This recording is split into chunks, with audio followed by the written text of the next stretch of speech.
வணக்கம், welcome to Chitra Murali's kitchen. இன்னைக்கு நம்ம ராமநவமிக்கு பானகமும் நீர்மோரும் எப்படி பண்ணுறதுன்னு பார்க்க போகிறோம். பாருங்க, அளவு கேட்பீங்கன்னு தான் சொல்கிறேன். ஏன்னா சில இதெல்லாம் கண் மதிப்பாகவே நம்ம போட்டுக்கலாம். ஒரு அரை கப்பு வெல்லம் எடுத்துட்டிங்கன்னா அதுக்கு ஒரு 3 டம்ளர் 4 டம்ளர் தண்ணி விட்டுக்கலாம். சில பேருக்கு திக்காக பிடிக்கும், திக்காக பிடிச்சுன்னா பரவாயில்ல, இல்லை தண்ணியாக வேணும்னாலும் தண்ணியாக விட்டுக்கலாம். ஸோ நீங்கள் அதை டேஸ்ட் பார்த்துட்டு தண்ணி விட்டுக்கோங்க.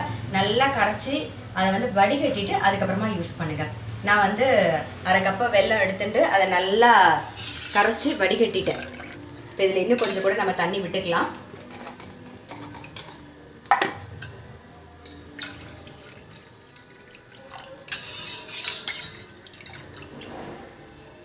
இதுக்கு சுக்கு பொடியும் நான் ஏலக்காய் பொடியும் பொடி பண்ணி வச்சுருக்கேன்.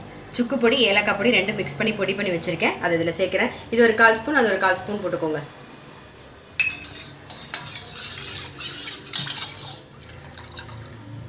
அதுக்கப்புறம் லெமன் ஜூஸ் ஒரு அரை மூடி லெமன் நீங்கள் புழியலாம். இதையும் நல்லா மிக்ஸ் பண்ணிடுங்க. நம்மளோட பானகமே ரெடி ஆகிடுது. அவ்வளோதான். இதுக்கு சில பேர் நீங்கள் பார்த்தீங்கன்னா புளி சேர்க்குறாங்க, புளி தண்ணி சேர்க்குறாங்க. ஆனால் நாங்கள் அதெல்லாம் சேர்க்கறது இல்லை. இது ட்ரெடிஷ்னலாக இப்படி தான் பண்ணுறது. நான் அது லெமன் சேர்த்துப்பேன். ஆனால் நீங்கள் லெமன் சேர்த்தே பண்ணி பாருங்கள். இப்போ பானகம் ரெடி ஆகிடுச்சு. நம்ம அடுத்தது நீர்மோர் எப்படி பண்ணுறதுன்னு பார்க்கலாம். ஒரு நிமிஷம்.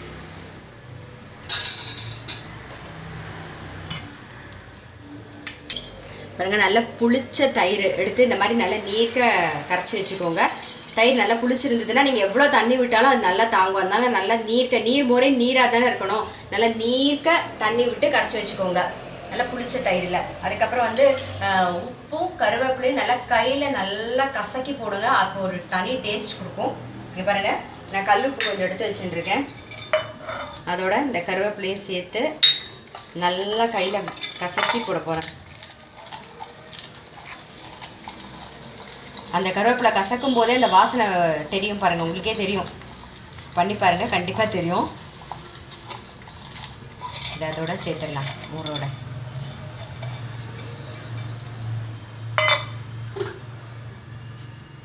இதுலேயே கொஞ்சம் உப்பு கரைஞ்சிருக்கும் இல்லையா, அந்த தண்ணி அதையும் எடுத்து விட்டுடலாம். தண்ணி விட்டு கரைச்சி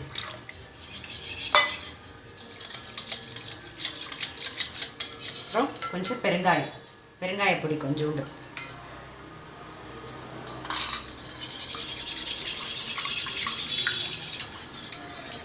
நல்லா மிக்ஸ் பண்ணிவிடுங்க.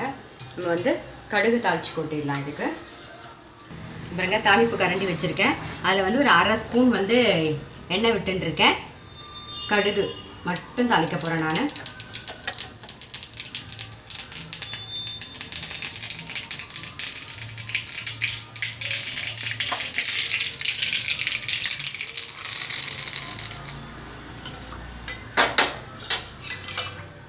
சில பேர் பார்த்தீங்கன்னா இதில் தாளிக்கும் போதே பச்சை மிளகா இஞ்சியெல்லாம் நல்லா பொடி பொடியாக கட் பண்ணிவிட்டு தாளித்து கொட்டுவாங்க.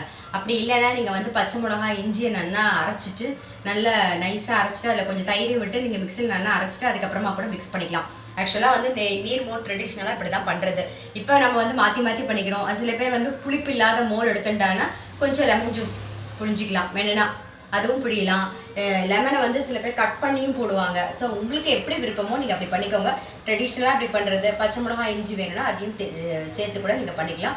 இப்போ நம்மளோட பானகமும் நீர்மோரும் ரெடி ஆகிடுது. ராமநவமிக்கு கண்டிப்பாக நீங்கள் இதை பண்ணி பாருங்கள். அடுத்து நம்ம கோசம்பரின்னு ஒன்று பண்ணுவோம். அது ராமநவமிக்கு, அது உங்களுக்கு அடுத்தது பண்ணி காமிக்கிறேன்.